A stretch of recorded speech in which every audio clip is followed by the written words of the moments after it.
Good morning, everyone. My name is Jacqueline Richburg, and I am the Career Fair Coordinator and the Career Transfer Specialist at Gavilan College. On behalf of the Career Fair Planning Committee, we welcome you to today's event. Each section will be 20 minutes with questions and answers section at the end. I'd like to introduce my co-host today, Adriana Savine. Adriana. Good morning and welcome to our virtual career fair. My name is Adriana Servine and I am the Program Services Specialist with Gavilan College in the Career Education Division. And so today, after our presenter, Mitch, does his presentation, I will be monitoring the question and answer box throughout the presentation. I do encourage you to please submit your questions in the chat box. So those questions can be answered by our employer, Mr. Mitch Sacco. Thank you, Adriana. At the end of each employee's presentation, Adriana would put the survey link for students and participants in the chat box. Please click the link to fill out the survey right before you leave our event. Everyone who completes the survey will enter to win a $75 gift card to the Gavilan bookstore. And if you need extra credit, this is the way this could happen. Fill out the survey. Thank you. It is my pleasure to introduce to you our first presenter, Mitch Sacco from Paipllon, Grand Canyon Helicopter. Welcome, Mitch. The floor is yours. Thank you for coming. Well, on behalf of Paipllon Grand Canyon Helicopters, I certainly want to thank you for inviting us to this event. And we look forward to, hopefully we'll have a nice informative 20-minute conversation here. As said, my name is Mitch Sacco and I'm the administrative assistant to the accountable manager here at Paipllon. My job is to make my boss look good. I'm part of the hiring process. I do payroll. I'm the OSHA guy. I got the forklift going, the gator going, and so here at Paipllon, we're versatile in what we do. Due to the times that we're living in right now, we have to do that. But it's life, it's a job, and it's quite well worth it. I've been here at Paipllon for over 20 years. In the same desk, in the same chair, and appreciating the company that has been around since 1963. This company has been around. It's the world's largest. We are the world's largest private helicopter tour company. We have 57 helicopters in our fleet, and we also own an airline. Grand Canyon Airlines, one of the oldest airlines in the United States, and our main job is that of air tours over the Grand Canyon. But along with air tours, we are expanding. We're expanding to fire contracts throughout the summer with BLM, U.S. Forest Service. We have aircraft in the national park up here at the Grand Canyon. It's quite interesting. We also just picked up a fire contract, and we'll be over in your area, over in your state for the summer with Sequoia and Kings Canyon National Park. We'll be operating some aircraft out of there for the summer throughout the season. So we certainly thank you for letting us be a part of it.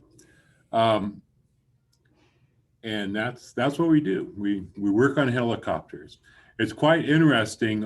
Usually we know that when you go to the larger airlines, United, American, Compass, some of those larger airlines, as an A&P mechanic, they will train you on certain parts of the aircraft, and you're kind of sometimes you're stuck with that the rest of your life. We know A&P mechanics who change wheels and tires for the rest of their life, and some put in seats and some take out seats, and that's what they do. But here at Paipllon, we teach you the whole aircraft.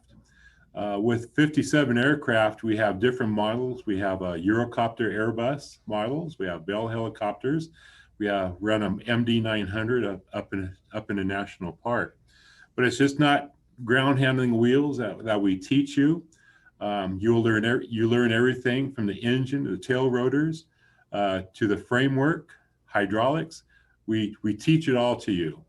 Matter of fact, we are so busy during a normal year. We're so busy. Our one aircraft alone will fly over 1,200 hours per year. Now, the average helicopter itself will maybe run 100 to 200 hours within a year, but we run 1,200 hours per aircraft.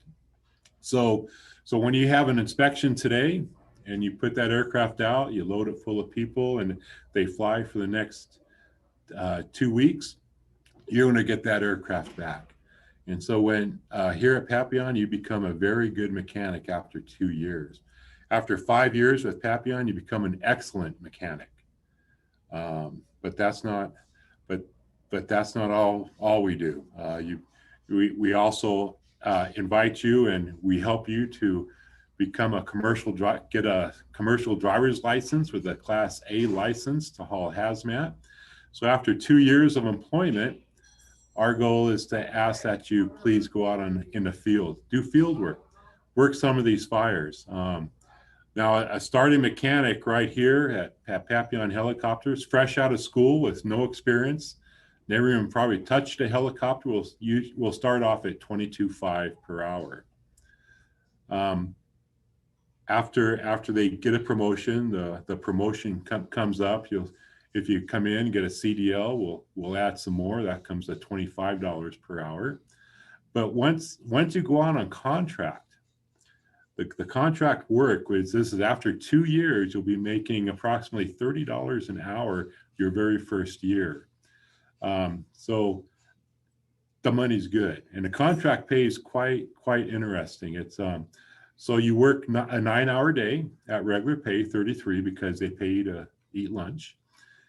And then what happens is all of a sudden you're going to kick into extended time because for some reason you're looking at going home at 9 hours. Sorry, at 9 hours and 1 minute, you got a call to head to a fire. Your pay now just went up to $55 per hour. So it's quite good money. And then you have per diems, which are available. I know we had guys working Yellowstone fires this last year up in Yellowstone National Park. Per diem alone, $235 per day, tax-free. I thought that was quite interesting. I was jealous. Their per diem checks were bigger than my regular checks. I'm like, no, this is incredible. It was killing me to see those go through, but that's life. But I got to be home in my bed every night, and be with my kids. So that was quite enjoyable. Our requirements to start here at Paipllon Helicopters is when you graduate from your school there at Gavilan, you have that little paper copy, that little paper certificate that the FAA issues. Your A&P number is called pending. We hire you at that time, and that's when we start your training.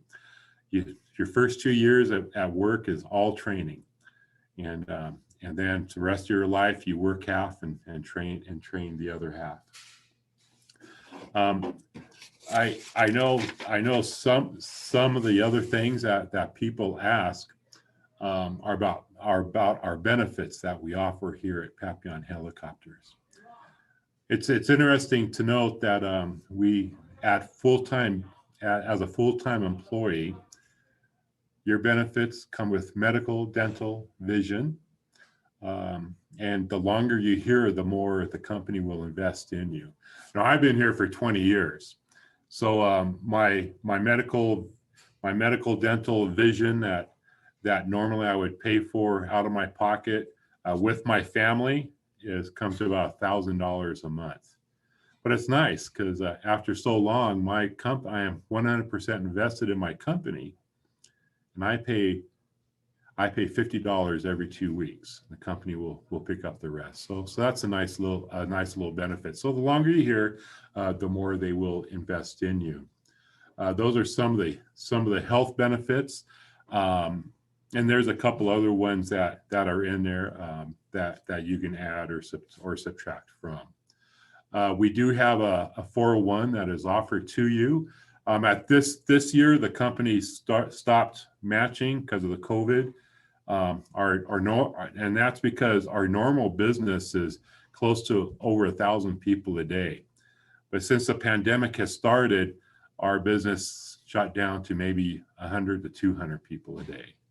But once that picks up, then the company will start investing a little more in that so we can pay our bills.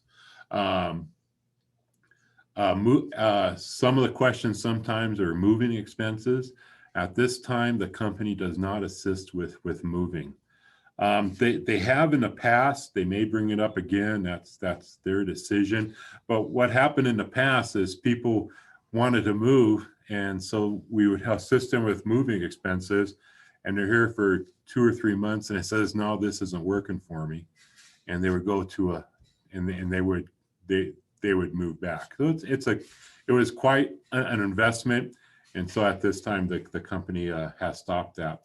Just to let you know, it is a private company. It's still owned by the Halverson family since 1963. And so Brenda Halverson, our owner and boss, she still makes these decisions, and she fights over them. But she treats us quite well. We do have a PTO time off, a PTO system for times off. You don't have sick and vacation time. As me, I'm invested at 120 hours of PTO per year. Some of that we can carry over to the next year, but we do ask that you leave for the weekend or take your vacation. And you may ask, well, why do you ask me to leave? I said, well, let me put it this way. We're at the south rim of the Grand Canyon. The normal population here is 700. You can stand on one end of the town, literally see the other end of the town, watch the elk walk through the street and watch the tourists walk through the street. But come summertime, we go up to close to 3 million visitors throughout the summer. And so that's why we ask you to leave. It's a small town. I personally has just moved out of this area this last year. I moved down to the next biggest town, which is Williams, Arizona. It's about 50 miles, which is about a 45-minute drive for 50 miles. That's pretty good. And the nice part about it is that the stress from work is away. You get home. I don't have to worry about work anymore, and I get to cook for the family and enjoy some family time. But the town of Williams itself has a grocery store in it. We just got a Love's gas station this last year. So now we have good coffee in town. That's cheaper than the Starbucks at the grocery store. So we have little things like that.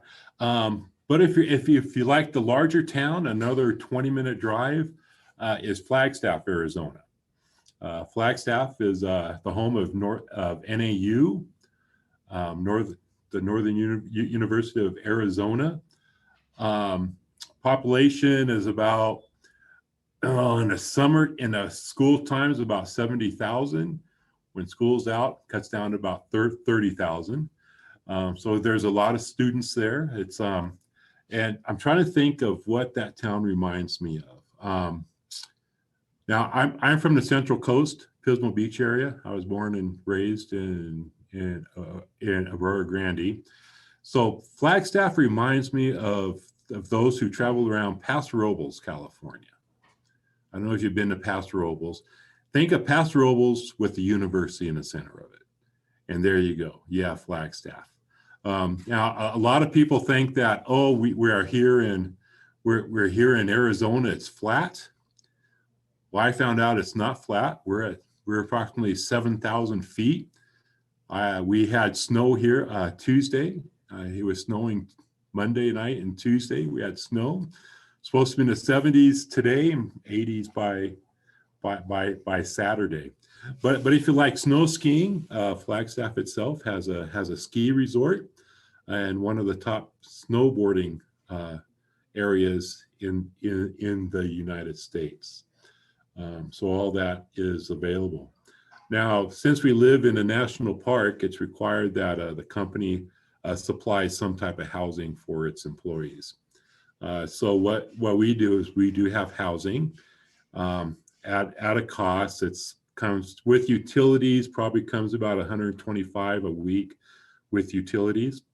So you get your own room. Sometimes you get your own bathroom. Sometimes you have to share it, but you do share your common living area.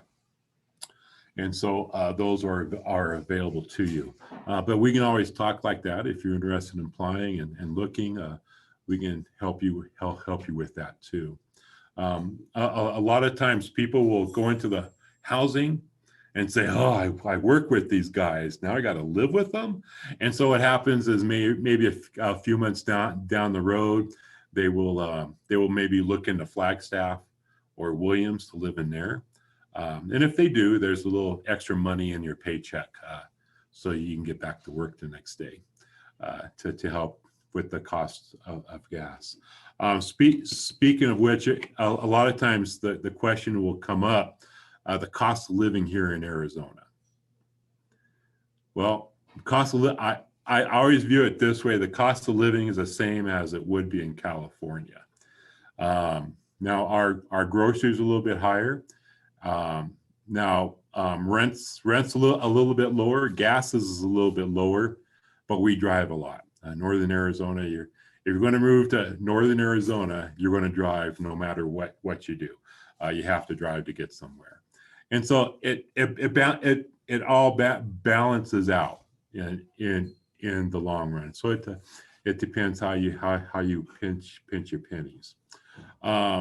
As for tools, I know a lot of the schools will have a tool program, and they will give you that. And the tools that you start off with there at the schools are good. But use a basic metric set and a basic socket set will get you started. We do have some of the higher end tools here that you can use and check out. I know my time's running short here, so I want to do something really quick. So excuse me, see if I can do this.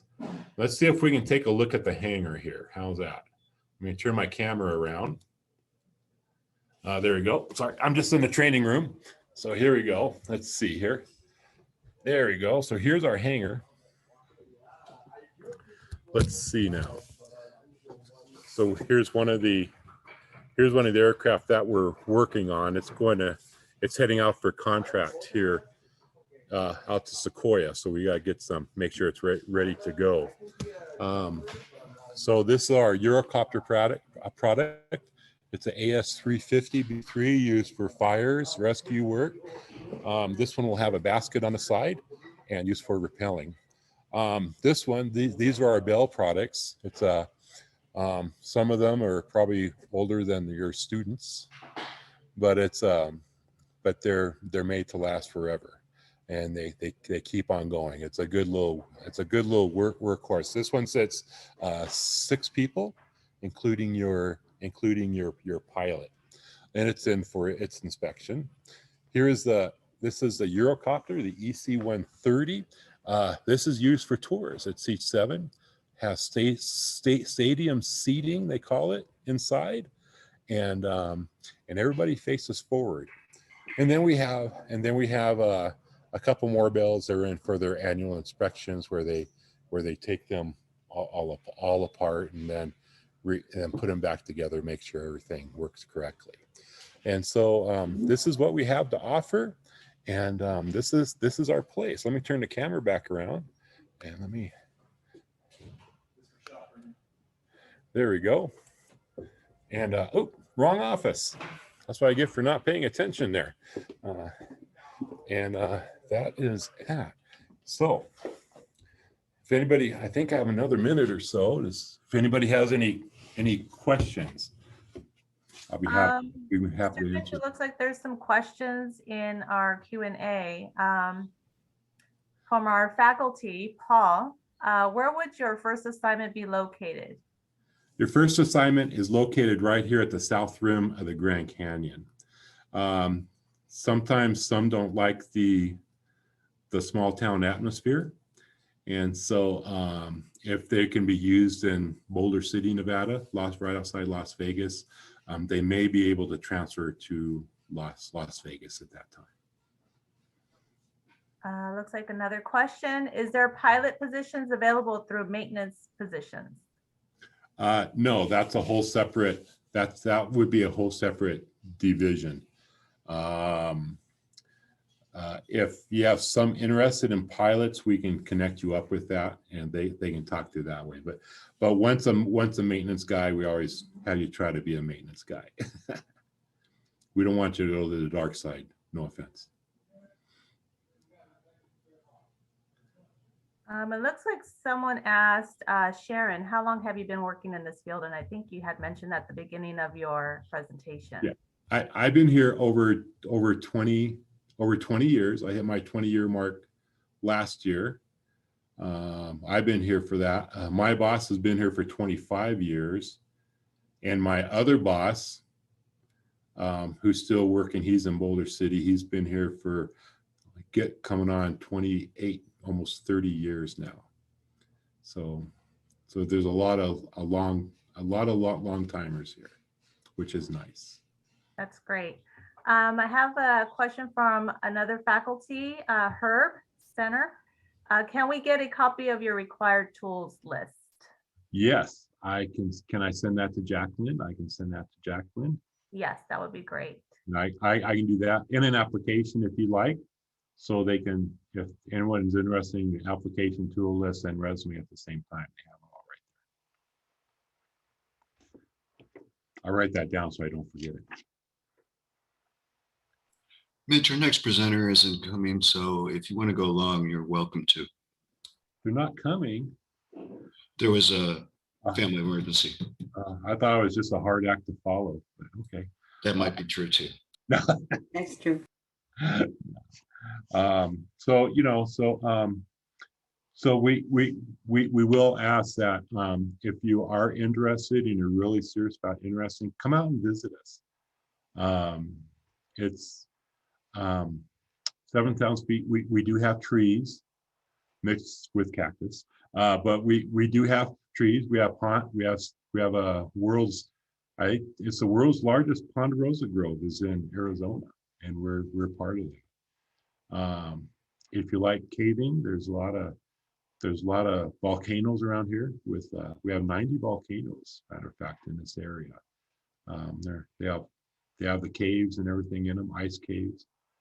Arizona's quite interesting. It's I know down the road about 20 miles there's a hole in the ground, and there's people that will rappel down into it.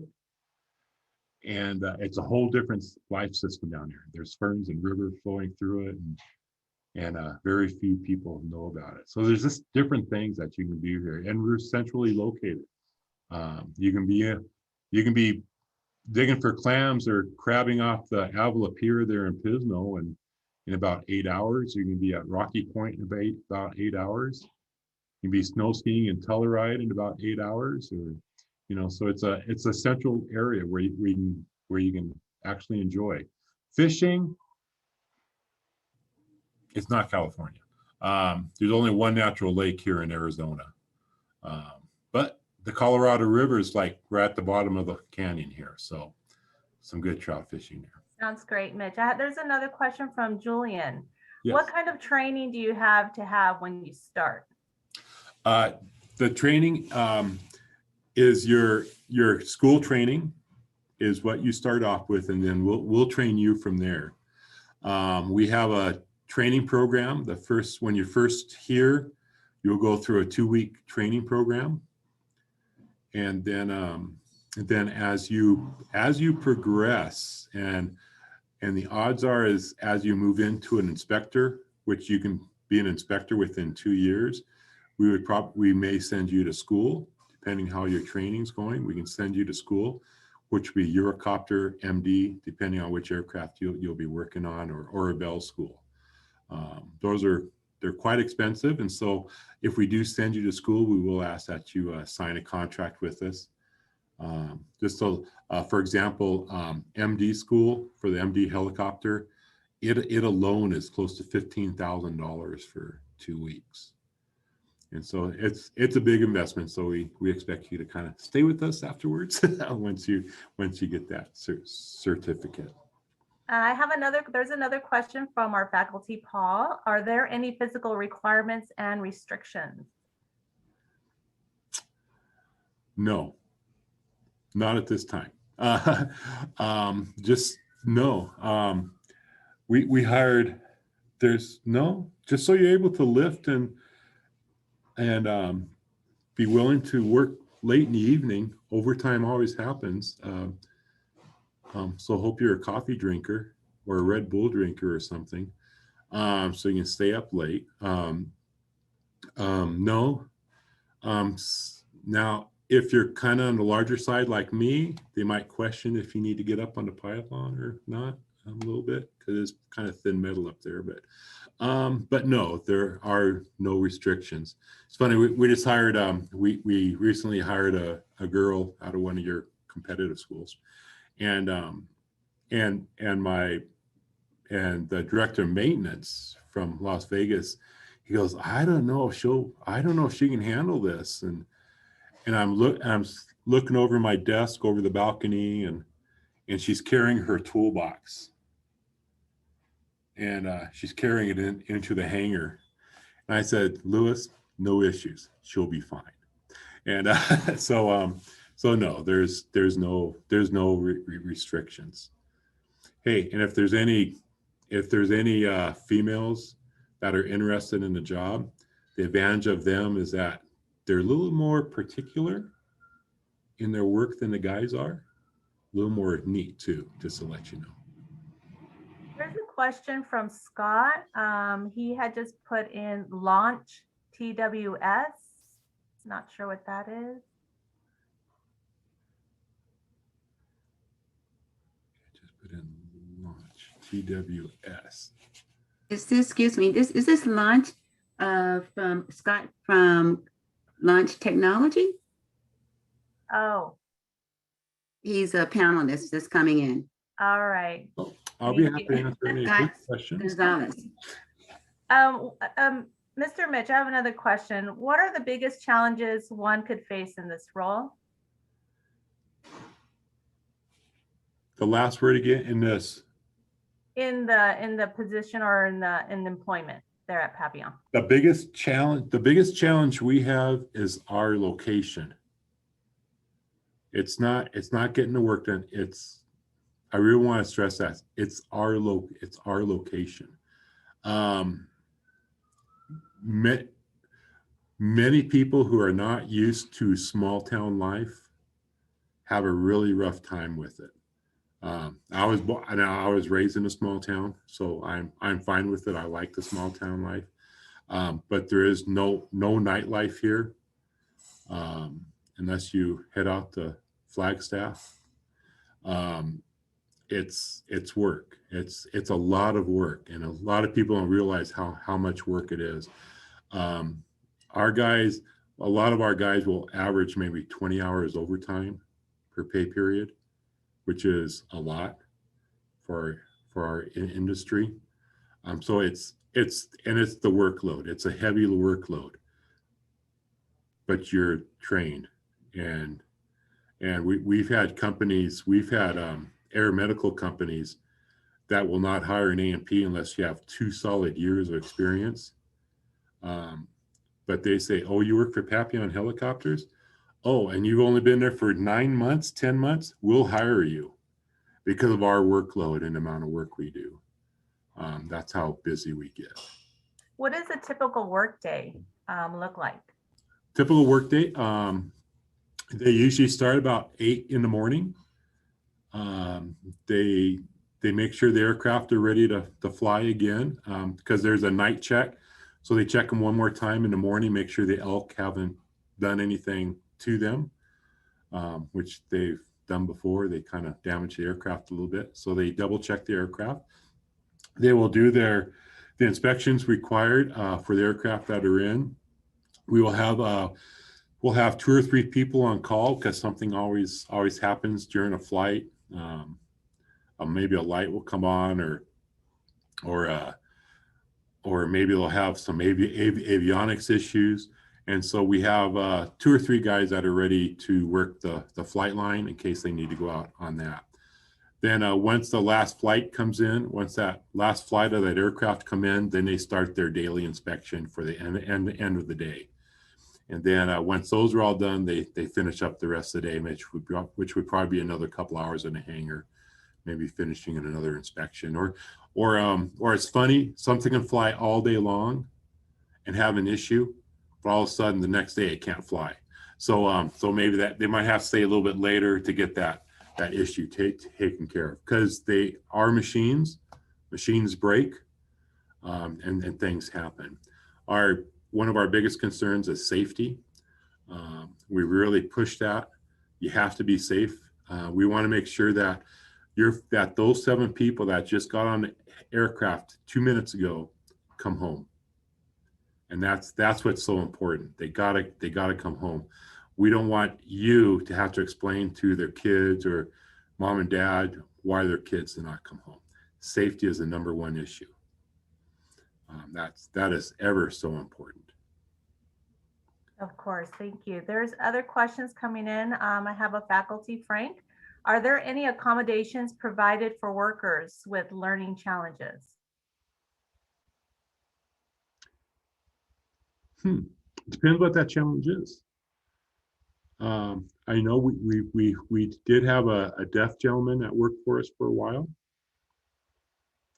We all worked pretty good with him. We were able to communicate really good. I know sign language, so that was easier for me. But it would depend on that challenge, and we would talk it out. And we would see what we can do. I have another question from Julian. Could you transfer to a company like Lockheed Martin, coming from Paipllon? Probably if you got into their helicopter division, yes. But they're all nuts and bolts. The engine, no matter what engine you have, it's in-tank compression, power, and exhaust. So it depends just how it spins. Most of the time, yeah, there are some that do that. Some have transferred. There's a question here from Gabriel. What about the houses? I'm not sure if he's asking if housing is available there, since it's a small. There are some rooms for a single person. At this time, we do not have family housing, if they wonder about that. They're not bad. It's a single room. It'd be you guys share a big apartment and you have your own room. It's about 20 minutes away. Some of them are right here in town, but some of them are about 20 minutes away. And let me explain, 20 minutes is 20 miles. So you can actually drive 60 miles an hour and get there in 20 minutes. It's pretty cool. Unlike certain parts of California, 20 minutes is 2 miles, especially going through LA. We've done that. But it's the biggest things you have to watch out for in that would be your elk, your deer, the horses, and the tourist driving. Does Paipllon offer any type of, let's say if a candidate wants to check out the company there, are they able to? Yeah, we ask that you feel free to come out. You can contact me. I'll make sure Jacqueline has all that information. Contact me and we can have you come out and visit. If you want to set up for an interview too at the same time, you can also get a free trip into the canyon because you'd have to take a drug test at the same time. Save you a trip out. Okay. Are there any more questions, Adriana? We're about ready to wrap up. Well, I have one last question. Okay. What would you recommend most to an applicant? Visit. Really, that's my biggest recommendation is visit out here. And if you have a significant other, bring them out too. Have them visit. We hired guys who said, "Oh yeah, my spouse, she's all for it, she's willing," and then she came out, and I had one guy that lasts 6 hours because she goes, "No, I can't do this." So visit and bring a significant other. Just because it's a beautiful location, but it's so isolated. That's that's what I really express about the people. And can I say one other things about the drug testing? Is that okay? Yes. So it's a DOD drug test. We will drug test you. Remember, even though marijuana and stuff is now getting legal in the states, certain states like Arizona and California, it is not federally legal, and the FAA still views it as a drug. It's not legal. So if you just got your A&P card, and when you come and take a pre-employment test, even though you've never turned a wrench, and it's just a pre-employment test, and you pop positive, that has to be reported to the FAA, and that's your first mark against you. And that first mark will stick with you for a good 10 years if you don't go, and you have to go to a counselor, even if you never turned a wrench or have your hard card in your pocket yet. So it's really important. Don't do it. Don't do it. And if you're hanging out with friends that smoke it, or don't. Don't. It will still show up. It will show up. We have evidence of that. So that's my little spiel on the drug things. Okay.